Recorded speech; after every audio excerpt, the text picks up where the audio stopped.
¿Cómo están ustedes? Muy buenas noches. Estamos iniciando otro capítulo de Entrevista Verdadera. Vamos a hablar en profundidad de la reforma laboral. Así es que esperamos sus comentarios, sus preguntas también a nuestra próxima entrevistada. Mi pregunta EB. Con ese hashtag, así envían sus consultas. Estamos con la presidenta de la Central Unitaria de Trabajadores, Bárbara Figueroa. Bárbara, ¿cómo estás? Muchas gracias por acompañarnos. Muy bien, gracias Beatriz por la invitación.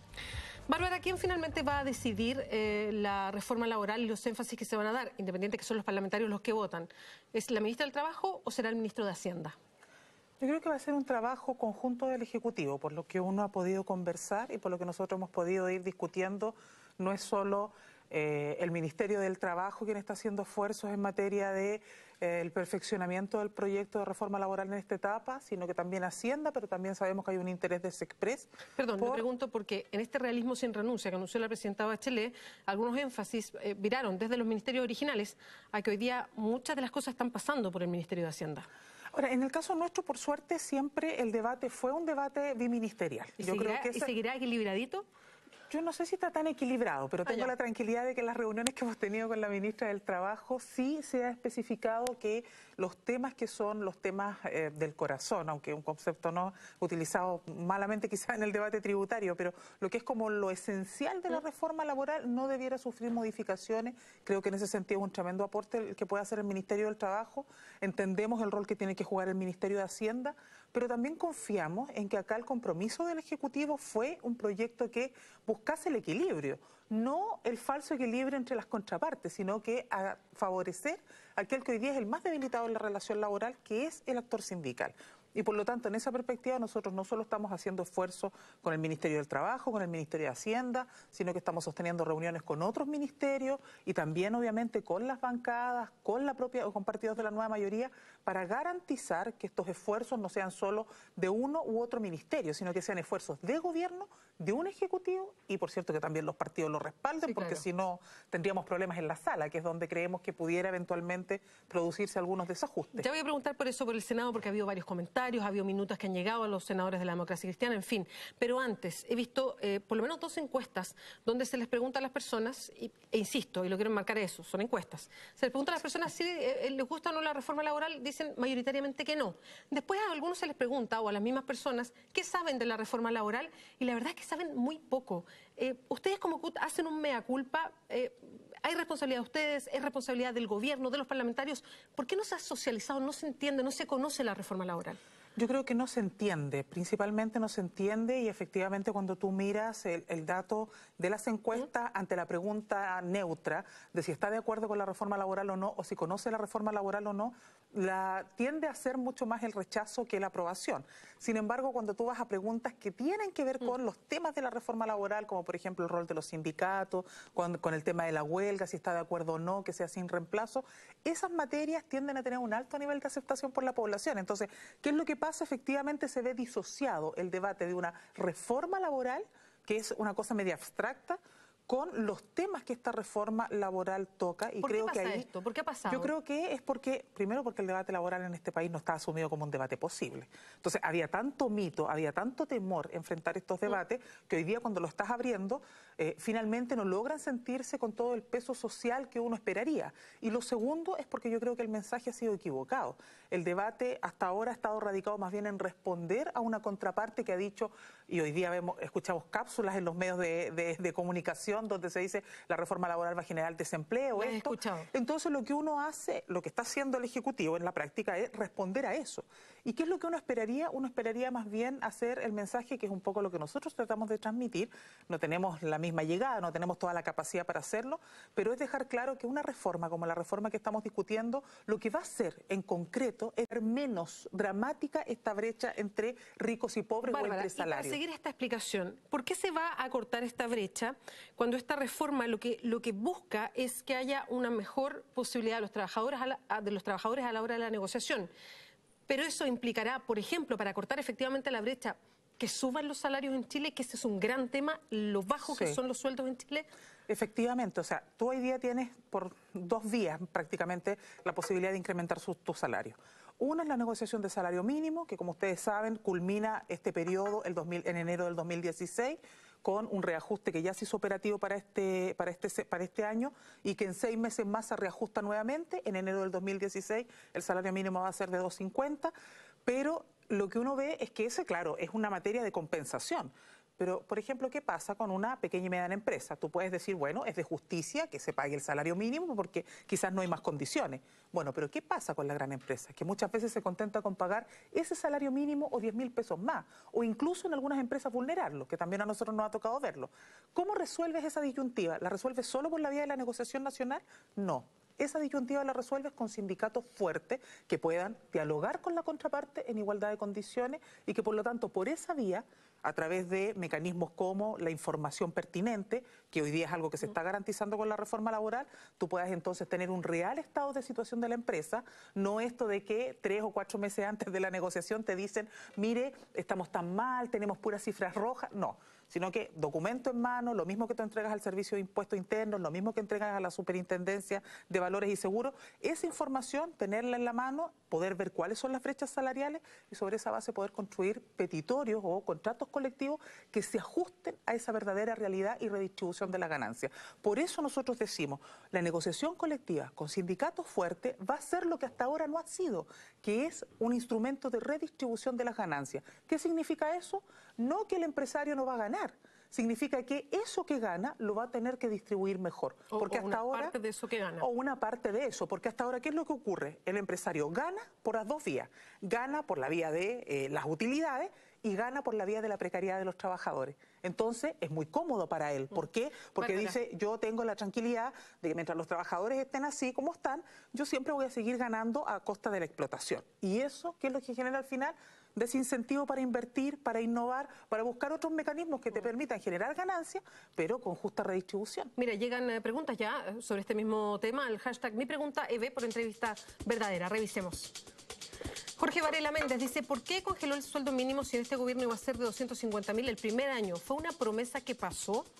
No, yo creo que acá, mira, yo no me puedo hacer cargo de los tiempos con que el propio Ejecutivo planteó en su momento cuando fue comando, cuando eran candidatura, el tema de llegar a los 250. Ahora, ¿por qué nosotros, por ejemplo, porque muchos nos dicen, bueno, pero ¿por qué ustedes no exigieron a este gobierno los mismos 250 que sí le exigieron a Piñera? Porque muchos se olvidan que el último año de Sebastián Piñera, el gobierno anterior, nosotros no discutimos salario mínimo. El gobierno trató de imponer un proyecto en marzo que finalmente nunca logró tener curso y eso significó que tuviéramos un debate que fue bastante complejo y nosotros ya en ese momento señalamos que el debate dejaba de ser sobre guarismos más o guarismos menos. Acá lo que Chile finalmente no tiene y que es el problema de la negociación del salario mínimo o era el problema de la negociación del salario mínimo es que tú no tenías una política nacional en materia de salario. Entonces, ¿qué es lo que tú hacías? Ibas a una mesa de negociación, te sentabas con el gobierno. Si tenías fuerza, lograbas un mayor reajuste, si no menos. Si querías, llegabas a acuerdo con el gobierno, si no, el gobierno igual mandaba el proyecto. Se acabó, el rol del sindicalismo ahí era muy poco incidente. ¿Qué es lo que nosotros hicimos con este Ejecutivo? Dijimos, mire, establezcamos un compromiso de poder llegar a los 250 en enero del 2016. Pero junto con eso, equiparemos esto al debate de una política salarial. Y por lo tanto, ¿no se podía lograr los 250.000 antes del 2016? Yo creo que, todos hubiésemos esperado que fuera antes. Yo creo que aquí nadie podría decir, oye, ¿se podía o no se podía? Probablemente en otras condiciones sí.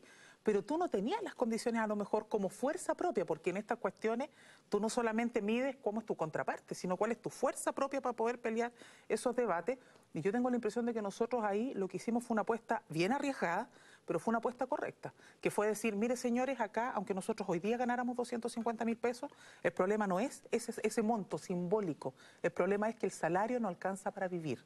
Una persona con salario mínimo no deja de ser pobre en este país, ni con 250, ni con 280, ni con 300. No, además, la línea de la cifra bruta, está la locomoción que es carísima en Chile y lo que significa el impacto para una persona que gana el salario mínimo. Si tú quisieras medirlo por la línea de la pobreza, según los últimos informes, tú debieras decir que el salario mínimo debiera estar, para que alguien pudiese decir, con el salario mínimo supero la línea de la pobreza, sobre 360.000 pesos.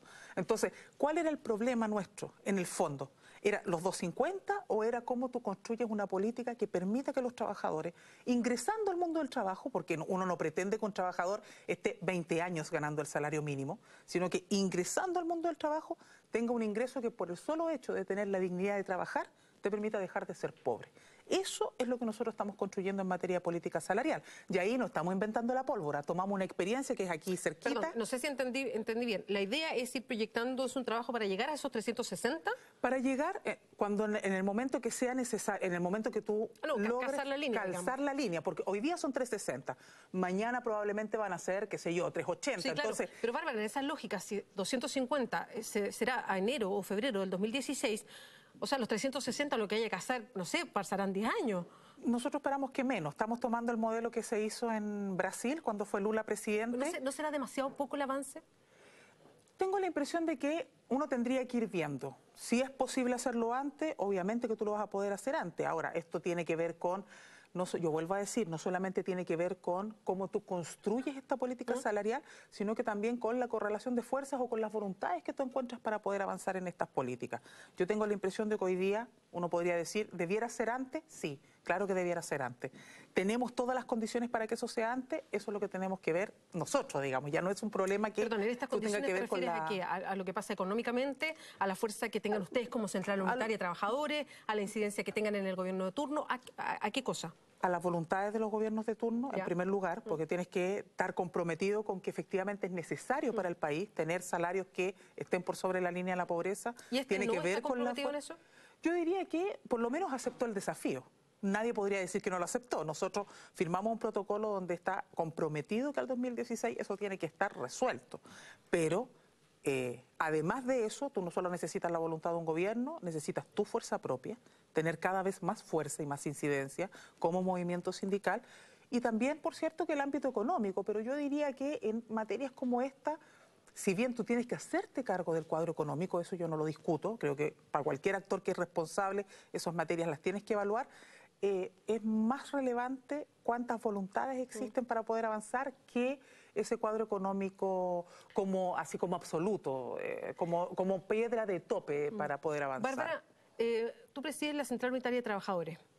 Hoy día la CUT se sienta a discutir salario mínimo, reforma laboral, es de alguna manera esta institución que representa, hay varias otras que también pasan por el Parlamento, en fin, pero es la que uno mira siempre, observa, se le saca la declaración, estas entrevistas, en fin, la que representa a los trabajadores. Pero ¿cuánto realmente de los trabajadores sienten ustedes que representan como CUT? Bueno, si uno mira las tasas de sindicalización, o sea, si uno fuera el dato así como duro, uno dice, mira, en Chile no tenemos más de un 14, y tanto por ciento de sindicalización, de ese 14, y tanto por ciento de sindicalización, de los que están afiliados a una central, sobre el 98% está afiliado a la Central Unitaria de Trabajadores. Entonces uno podría decir, bueno, en dato duro nosotros somos del mundo que se sindicaliza y que se afilia a una central, el más representativo por lejos. Ahora, yo tengo la impresión de que en el marco del proceso que nosotros hemos hecho, y no solo por nosotros, por la realidad de Chile, sino que uno mirando también la experiencia del sindicalismo a nivel mundial, el mundo sindical no solo debiera ser expresión de los actores del mundo del trabajo. El mundo sindical tiene valor dentro de las sociedades democráticas y se lo considera un tremendo valor en la democracia porque sus planteamientos están vinculados al mundo del trabajo, pero tienen que ver con todas las políticas sociales de los países.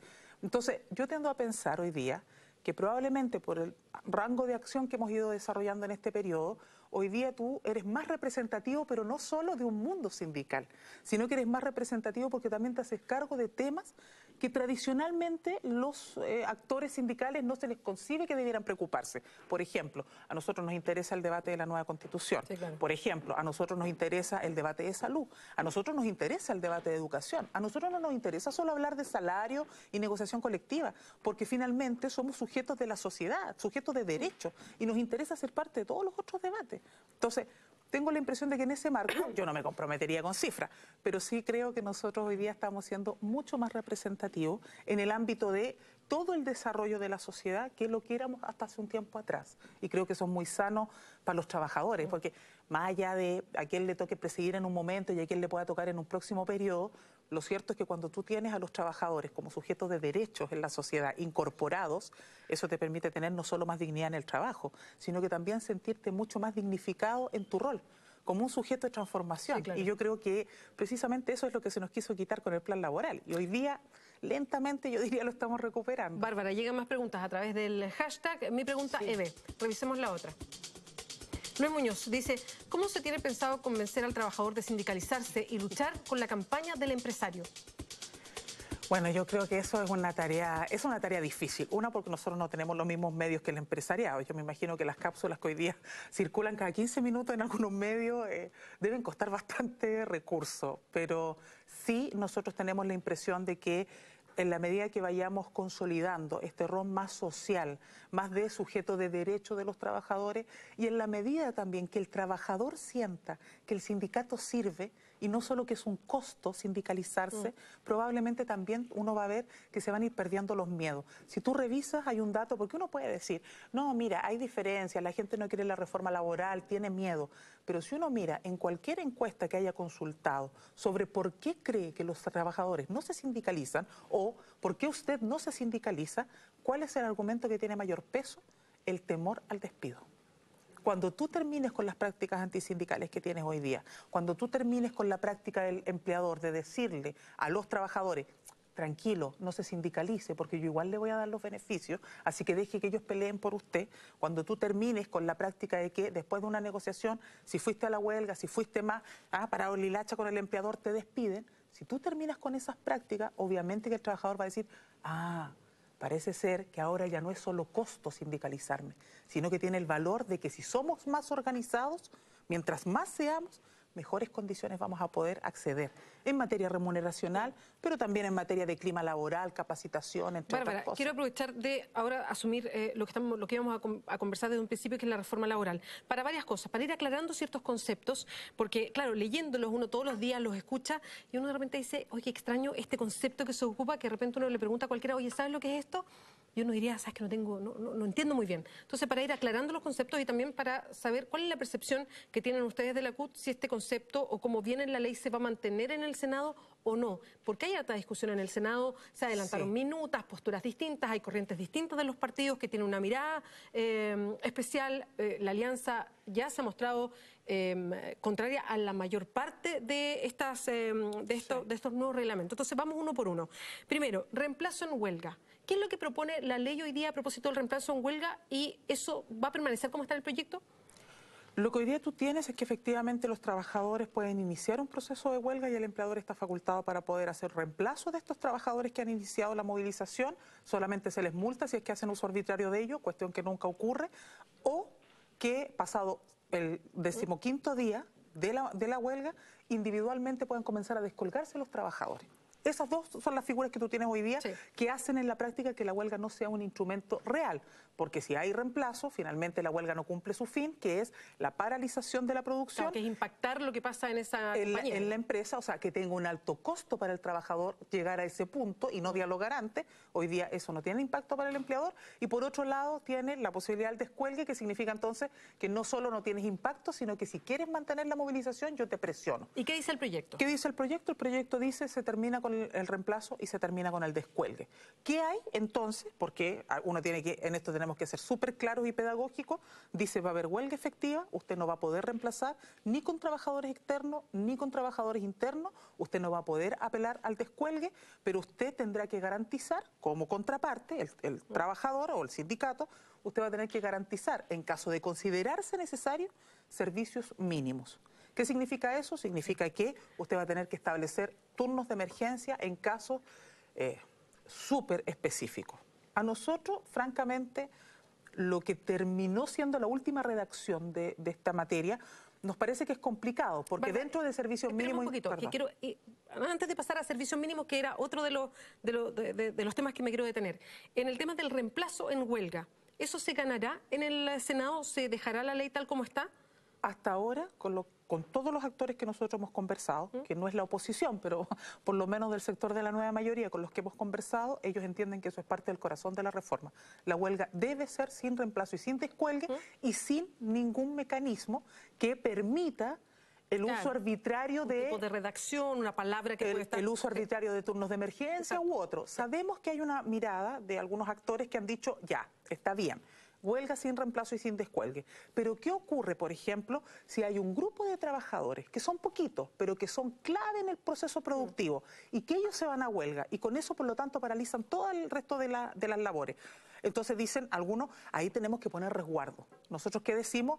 Señores, la huelga es la huelga y tenemos que entendernos en ese marco. Los servicios mínimos, los turnos de emergencia son para casos de excepción, bueno, no son para tema. Poder resguardar parte de la cadena productiva. Hay una discusión respecto a qué se entiende por servicio mínimo, Exacto. Porque algunos entienden como servicio mínimo la base para que la compañía pueda funcionar, otros dicen no, pues los servicios son los esenciales, y servicios mínimos también dependiendo de qué tipo de empresa sea, cuál es el rubro. Hay empresas que no pueden apagar, no sé, voy a ponerlo bien en bruto, no pueden apagar hornos porque eso significa encenderlos y demorarse 2 semanas más. Bueno, en fin, hay rubros y rubros.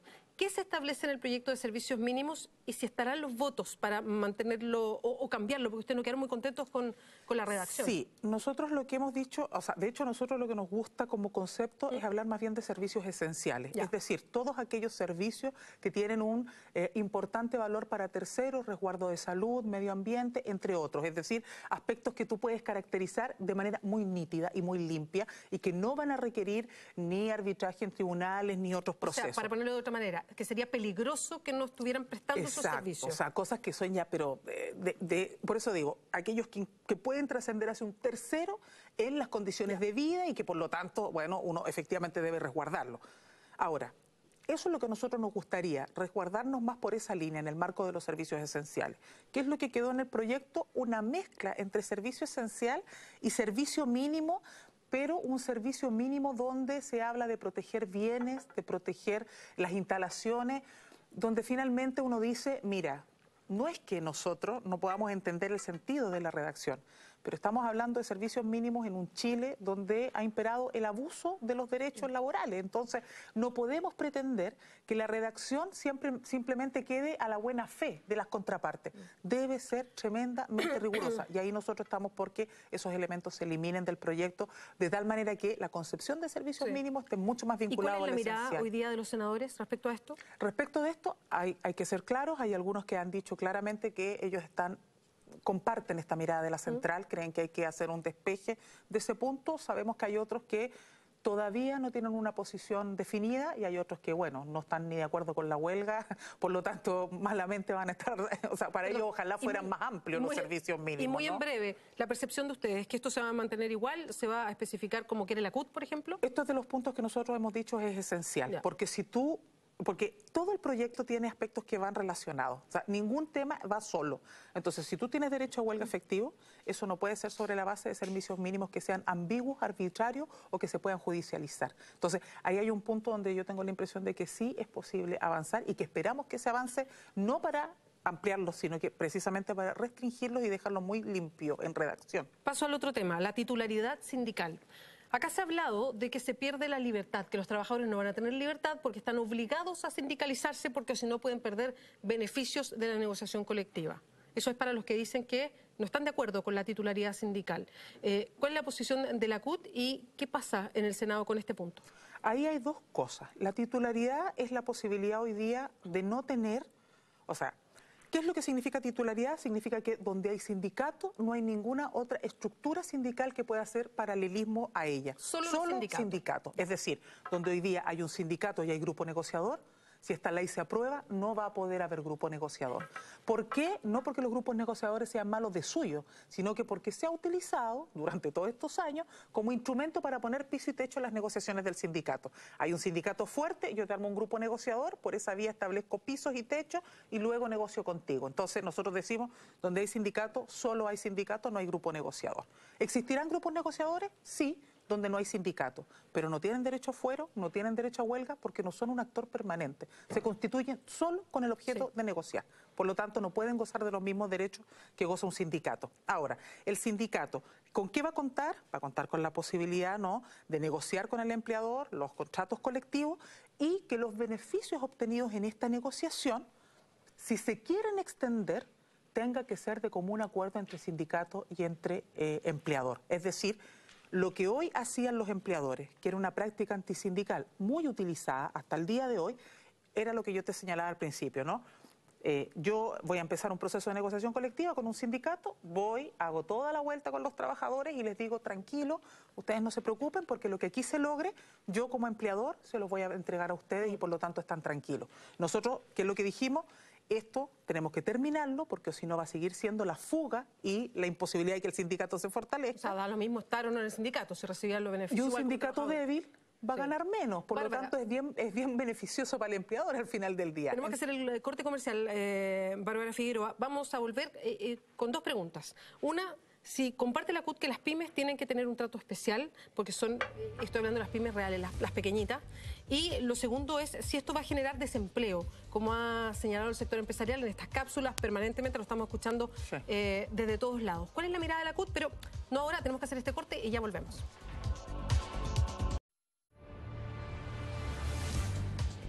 Seguimos en entrevista verdadera, vamos a seguir conversando con Bárbara Figueroa, presidenta de la Central Unitaria de Trabajadores. Nos queda muy poquito, lamentablemente, 2 minutos, Bárbara, pero necesito preguntarte esto. Primero, ¿la CUT está de acuerdo con que las pymes puedan tener una fórmula especial para la reforma? Yo creo que una mirada respecto de la pyme real, la MIPYME, estamos hablando de aquellas empresas pequeñas con no más de...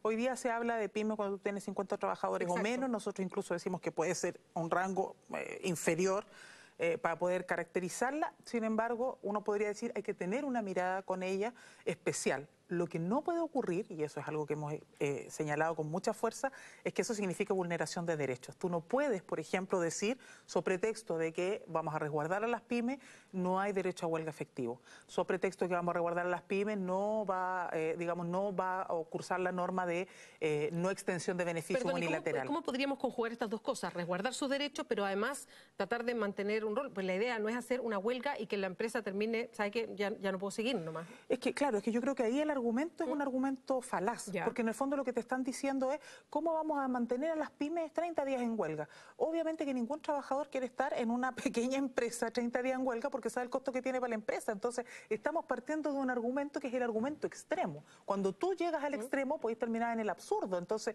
de la argumentación, ¿acá de qué se trata?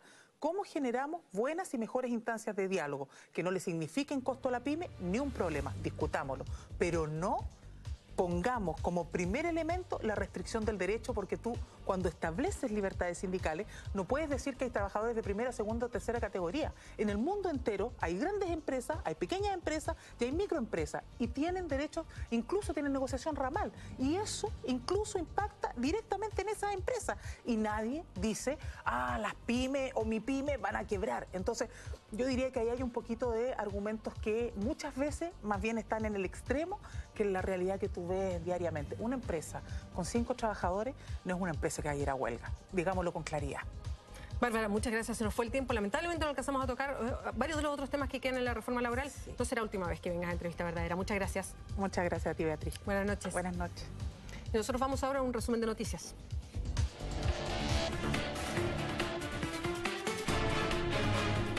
Accediendo a una solicitud del Programa de Derechos Humanos del Ministerio del Interior, el juez Mario Carroza decretó la detención de 2 oficiales y 5 suboficiales en retiro del Ejército en el marco de la nueva investigación por el caso Quemados. Este jueves fue la propia presidenta Bachelet quien celebró esta noticia. Durante una actividad en la comuna de Providencia, la mandataria afirmó que estos últimos acontecimientos alientan a sentir que siempre es bueno que se llegue a la verdad y que pueda haber justicia, aunque ésta demore 29 años. Bachelet recordó que es importante porque la verdad y la justicia nos pueden permitir que hechos de esa naturaleza nunca vuelvan a repetirse en nuestro país. Esta mañana un subteniente de Carabineros fue atacado durante una fiscalización a un motociclista en la intersección de calle Ictinos con José Arrieta en Peñalolén. Durante la revisión, el sujeto sacó un arma de fuego y disparó en contra del funcionario, impactándolo en la cabeza y en el pie. El subteniente Óscar Muñoz Vega fue trasladado al hospital militar, donde se encuentra con riesgo vital. Por su parte, el atacante se dio a la fuga luego de efectuar los disparos. Sin embargo, Carabineros logró detenerlo minutos después. Entre las labores que destacan al funcionario dentro de la institución se encuentra un parto que atendió durante el año pasado en La Reina. En la instancia, el subteniente Muñoz, junto al sargento segundo Sergio Rivas, asistieron a una mujer que dio a luz a una menor prematura que pesó solo 1,320 kg. Debido a una afección pulmonar, el ex senador de la UDI, Jovino Novoa, no será intervenido quirúrgicamente este jueves por sus problemas al colon. La operación se concretará una vez que su médico broncopulmonar lo autorice, comentó a La Tercera el cirujano Francisco López, quien debía intervenirlo durante esta jornada. Con esto, el parlamentario deberá mantenerse bajo arresto domiciliario en el marco de los delitos tributarios por los casos Penta y SQM. En una sesión que no estuvo exenta de polémicas, la Cámara de Diputados aprobó en general la idea de legislar el proyecto de carrera docente, iniciativa impulsada por el gobierno que ayer había sido rechazada por la Comisión de Educación. La votación era de suma importancia para el Ejecutivo luego del revés sufrido el miércoles, ya que un nuevo rechazo a la normativa significaba la imposibilidad de presentar nuevamente la disposición ante el Congreso hasta el próximo año. Y cada vez que tomo leche Colún se puede sentir esa frescura y exquisito sabor que inmediatamente a uno lo transportan hacia el sur, porque la leche Colún guarda en su interior lo mejor de este lugar único, ya que es envasada en el mismo lugar donde se produce. Y hacer la leche de manera natural tiene magia. Colún, toda la magia del sur. Muchas gracias por acompañarnos en Entrevista Verdadera. Ya llega Ignacio Franzani con Mentiras Verdaderas. Buenas noches.